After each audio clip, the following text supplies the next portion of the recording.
दोस्तों तेजस मार्क 2 को लेकर अब एक काफी अच्छी खबर निकलकर हमारे सामने आ रही है, जिससे न कि केवल भारत इस फाइटर जेट को ज्यादा बड़ी संख्या में खरीद सकेगा, बल्कि भारत के स्वदेशी फाइटर जेट के ऊपर किसी भी तरीके के प्रतिबंध का भी असर नहीं पड़ेगा और हम इसे काफी बड़ी मात्रा में आसानी से निर्यात कर सकेंगे। दरअसल दोस्तों भारत ने शुरुआत में ये योजना बनाई थी कि जब तेजस मार्क 2 प्रोडक्शन के अंदर जाएगा तब इसे बनाने के लिए लगभग 75% स्वदेशी उपकरणों का इस्तेमाल किया जाएगा, लेकिन अब इस योजना को और ज्यादा बढ़ावा दिया जा रहा है, जिसके तहत भारत अब एक काफी बड़ा कदम उठाने वाला है। भारत तेजस मार्क 2 प्रोजेक्ट के ऊपर काफी तेजी से काम कर रहा है, जिसके लिए भारत अब एक काफी बड़ा फैसला ले चुका है। दरअसल भारत इस बात की योजना बना रहा है कि तेजस मार्क 2 के अंदर स्वदेशी कंपोनेंट का लेवल 80% से ज्यादा कर दिया जाए, यानी कि पिछली योजना के मुताबिक तेजस मार्क 2 में केवल 75% ही स्वदेशी कंपोनेंट और उपकरणों का इस्तेमाल किया जा रहा था, लेकिन नई योजना के मुताबिक भारत तेजस मार्क 2 में 80% से ज्यादा स्वदेशी उपकरणों का इस्तेमाल करेगा। वहीं ऐसा करने के लिए भारत अपने स्वदेशी कंपनियों और वेंडर से इस फाइटर विमान के उपकरणों और कंपोनेंट को खरीद रहा है,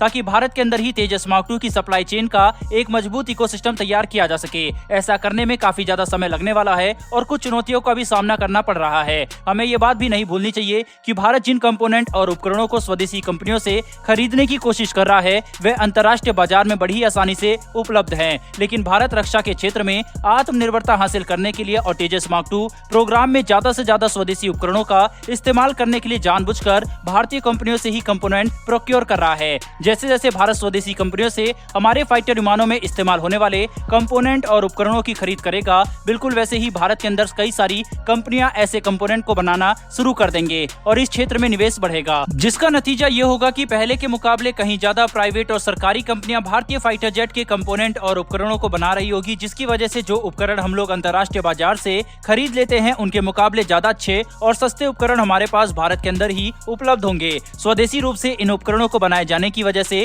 इनकी कीमत भी विदेशी उपकरणों के मुकाबले काफी कम होगी। साथ ही क्योंकि इन्हें भारत के अंदर ही एक भारतीय कंपनी के द्वारा बनाया जाएगा, इनकी उपलब्धता भी बढ़ेगी। वहीं पर ऐसा करने से अगले कुछ सालों में भारत अपने लड़ाकू विमान के पार्ट्स और कंपोनेंट्स की सप्लाई चेन को 80 से 95% तक स्वदेशी बना सकता है। भारतीय फाइटर विमानों में जैसे जैसे स्वदेशी उपकरणों की दर बढ़ेगी, बिल्कुल वैसे ही भारत के फाइटर विमान ज्यादा सस्ते और कारगर बनते जाएंगे। साथ ही इनके निर्यात के लिए भी भारत को किसी भी तरीके की परेशानी का सामना नहीं करना पड़ेगा। स्वदेशी हथियार में लगे स्वदेशी उपकरण ज्यादा फायदेमंद इसलिए होते हैं क्योंकि इन्हें निर्यात करने के लिए या फिर ज्यादा बड़ी मात्रा में प्रोक्योर करने के लिए हमें किसी विदेशी कंपनी के सहारे नहीं रहना पड़ता।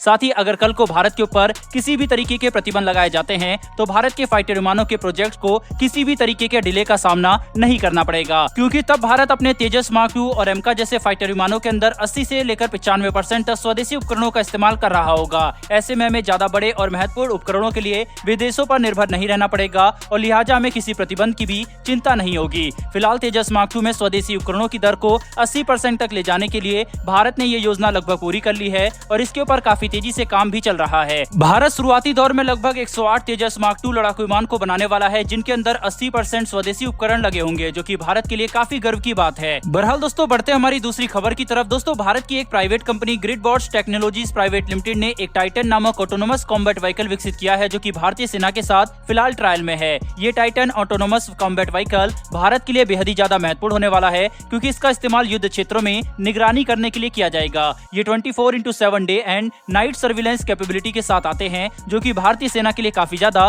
फायदेमंद साबित हो सकता है। दोस्तों इस एसीवी का कुल वजन लगभग 1000 किलोग्राम का है और ये 2000 से लेकर 3000 किलोग्राम तक का पेलोड ले जाने में सक्षम है, जिसका इस्तेमाल करने के लिए अब इसे एक एडवांस एटीजीएम मिसाइल के साथ इंटीग्रेट किया जा सकता है, जो कि इसकी क्षमता को कहीं गुना ज्यादा बढ़ा देगा। टाइटन ऑटोनोमस कॉम्बैट व्हीकल को मुख्य तौर पर सर्विलेंस, लॉजिस्टिक सपोर्ट और इमरजेंसी मेडिकल सपोर्ट जैसी भूमिकाओं के लिए बनाया गया था, लेकिन एंटी टैंक गाइडेड मिसाइल के साथ इंटीग्रेशन पूरा होने पर यह एक शक्तिशाली हथियार प्रणाली बन जाएगा। इस एसीवी को भारत डायनेमिक लिमिटेड द्वारा बनाया गया अमोघा 3 एटीजीएम से लैस किया जा सकता है, जिसकी मारक क्षमता 200 मीटर से लेकर 2500 मीटर तक की है। साथ ही यह third generation anti tank guided missile top attack capability के साथ भी आता है, यानी कि यह एंटी टैंक गाइडेड मिसाइल दुश्मन के टैंक्स और आर्मर्ड व्हीकल पर सीधे टॉप एंगल से हमला कर सकता है, जिसके दौरान टारगेट के बचने की संभावना लगभग ना के बराबर होती है। टाइटन ऑटोनोमस कॉम्बैट व्हीकल भारतीय सेना के लिए काफी ज्यादा असरदार साबित हो सकता है। साथ ही इसके साथ एटीजीएम जैसे हथियार को इंटीग्रेट करना भी एक काफी अच्छा ऑप्शन साबित होगा, जिसकी सहायता से भारत, चीन और पाकिस्तान के टैंक्स को तबाह कर पाएगा। बहरहाल दोस्तों इस वीडियो में इतना ही। डिफेंस से जुड़ी ये दोनों ही इन्फॉर्मेशन आपको कैसी लगी कमेंट बॉक्स में लिखकर जरूर बताइएगा। साथ ही हमारी आने वाली डिफेंस से जुड़ी ऐसी वीडियो के लिए चैनल को सब्सक्राइब अवश्य कर लें। फिर मिलेंगे ऐसी एक नई वीडियो के साथ। धन्यवाद। जय हिंद।